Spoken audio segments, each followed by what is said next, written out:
o STJ suspendeu diversas ações de busca e apreensão, porque ele vai decidir uma questão que, no seu ponto de vista, está tendo divergência entre as decisões dos tribunais regionais, né, os tribunais de cada estado, e as decisões do próprio STJ. Essa decisão que vai ser proferida, ela tem a capacidade de fazer com que todos os demais tribunais do Brasil adotem aquele mesmo entendimento, porque esses recursos foram afetados e serão julgados como recursos repetitivos. Ou seja, o que for decidido pelo STJ tem de ser seguido pelos demais tribunais. E a questão jurídica que vai ser decidida é a seguinte: definir-se para comprovação de mora nos contratos garantidos por alienação fiduciária é suficiente ou não o envio de notificação extrajudicial ao endereço do devedor indicado no instrumento contratual, dispensando-se, por conseguinte, que a assinatura do aviso de recebimento seja do próprio destinatário. Mas há um erro grave, mas muito grave, em relação a essa afetação e esse tema que foi proposto para julgamento pelo próprio STJ.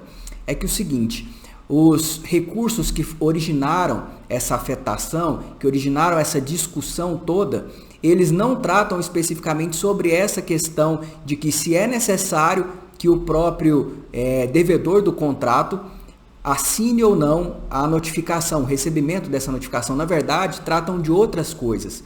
Bom, quando a gente fala de busca e apreensão de veículo, a gente está falando de alienação fiduciária de coisa móvel. Esse sistema de garantia para recebimento do crédito, ele tem uma lei, na verdade um decreto, de número 911 de 1969. Esse decreto é o que traz todas as regras, basicamente, em relação à busca e apreensão. Como ela pode acontecer, como é feita a notificação, para quem que ela pode ser entregue. Ela sofreu alterações ao longo do tempo, mas é esse decreto que regula essa questão. E basicamente, para a gente entender como funciona o sistema da busca e apreensão, a gente tem que imaginar a seguinte situação: uma pessoa faz com um credor, geralmente um banco, um contrato de compra e venda com essa garantia da alienação fiduciária de um veículo. Aqui a gente está tratando de alienação de coisas móveis, né? Alienação fiduciária de coisas móveis. E aí, esse veículo é adquirido, é feito o gravame, né? O registro dessa alienação fiduciária lá no documento do veículo, através do Detran. E aí depois, se a pessoa não consegue pagar aquelas parcelas que estavam estabelecidas no contrato, o banco tem que enviar uma notificação para que essa pessoa regularize a sua situação, sob pena de vir à busca e apreensão. E aí, se a pessoa não faz esse pagamento dos débitos em atraso, é proposta a ação de busca e apreensão, inclusive com pedido de liminar, para que o veículo seja apreendido. E estando comprovada que a pessoa não está pagando o envio da notificação de forma correta, os juízes geralmente concedem essa liminar para que o veículo seja apreendido imediatamente no início do processo. Bom, o que a lei trata a respeito dessa questão da busca e apreensão? Como essa notificação tem de ser feita?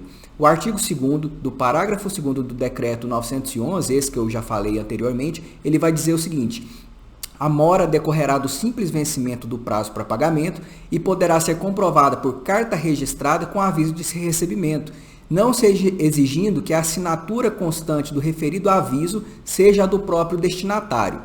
Então, a pessoa que fica em débito com um banco ou com outra credor que seja desse tipo de contrato, basta ele atrasar um dia e aí cai por terra aquele entendimento popular que às vezes surge de que precisaria de 2 ou 3 meses de atraso para que o banco pudesse fazer essa cobrança, e não precisa. Um mês só, um dia só, na verdade, é o suficiente. Então, basta o banco enviar essa carta com aviso de recebimento e que alguém assine. Não precisa ser, pela própria disposição da lei, que foi atualizada, salvo engano, de 2017 para cá, não precisa que a própria pessoa, o próprio devedor, aquele que comprou o veículo, assine esse aviso de recebimento.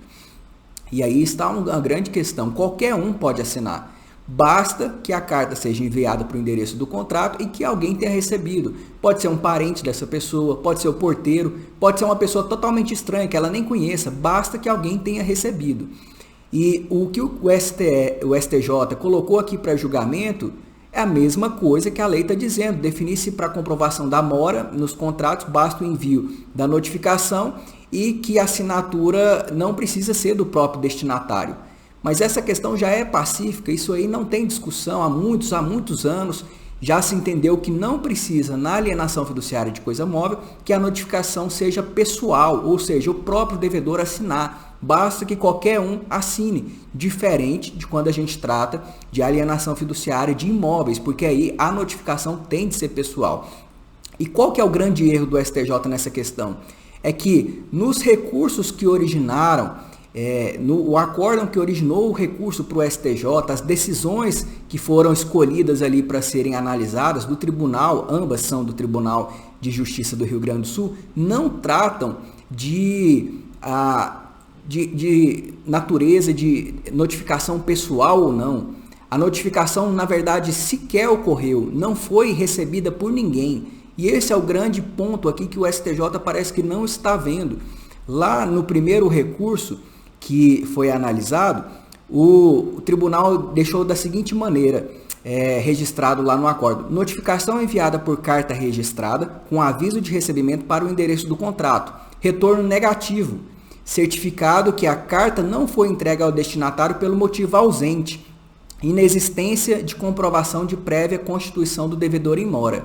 O que isso quer dizer? O banco, nesse processo específico, enviou a carta, mas ela não foi entregue, porque registrou lá o carteiro, né, que a pessoa ali daquele endereço estava ausente, não tinha ninguém para receber a notificação. Esse é o primeiro recurso. O segundo recurso também, que está sendo analisado pelo STJ, do mesmo tribunal, diz assim: a notificação extrajudicial enviada ao endereço declinado no contrato restou frustrada, não tendo o banco autor promovido outras tentativas de notificação prévia ao ajuizamento da ação. Então, o tribunal, nesses dois casos, anulou a ação de busca e apreensão, julgou ela extinta, não prosseguiu com a apreensão do veículo, ou se ele já tivesse sido apreendido, mandou devolver, porque não foi feito esse primeiro passo. O tribunal aqui, do gaúcho, em nenhum momento disse que a notificação tinha que ser pessoal, que ela tinha que ser entregue ao destinatário do próprio contrato. Ele só disse que a notificação não foi entregue a ninguém, porque as notificações foram frustradas. E isso não quer dizer que o banco fique de mãos atadas.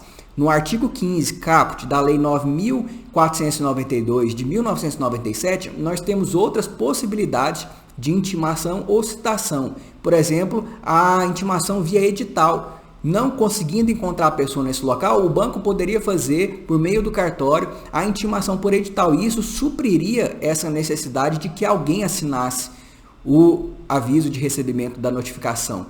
Então, esse é o grande erro que o STJ está tomando nesse julgamento, porque ele vai decidir uma coisa que é a mesma coisa que está prevista na lei. É a mesma coisa. E isso, inclusive, pode gerar mais confusão na cabeça dos julgadores, porque eles vão sempre pegar uma decisão onde não teve nenhuma notificação, ninguém recebeu a carta e vão aplicar esse entendimento equivocado.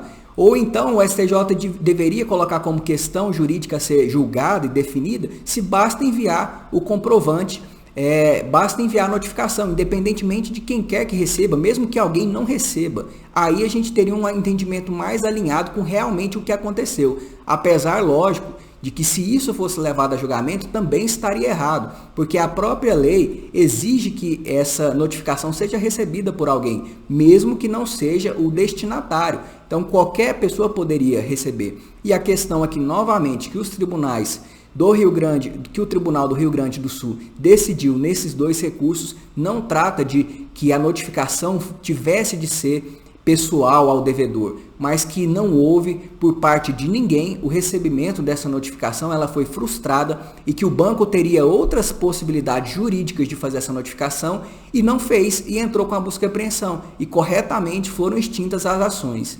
Então, o que a gente espera agora é que o STJ reveja essa decisão, que ele analise exatamente o que aconteceu nesses dois julgados e não adote essa postura que pode trazer muito prejuízo e muita confusão no nosso cenário jurídico, que já é muito conturbado.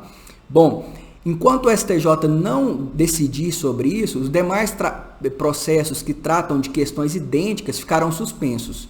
Mas é possível, claro, que os juízes e tribunais, analisando cada caso, vejam que se houver necessidade de uma decisão urgente, uma medida ali mais rápida, eles podem adotar essas medidas. São 2 recursos que estão afetados para julgamentos como repetitivos e nós vamos acompanhar e torcer para que o STJ julgue de maneira correta e adequada e observe essa divergência fática grave que está havendo entre o que está sendo pautado para julgamento e o que ocorreu nesses acórdãos do Tribunal do Rio Grande do Sul. Esse é o vídeo de hoje e até mais.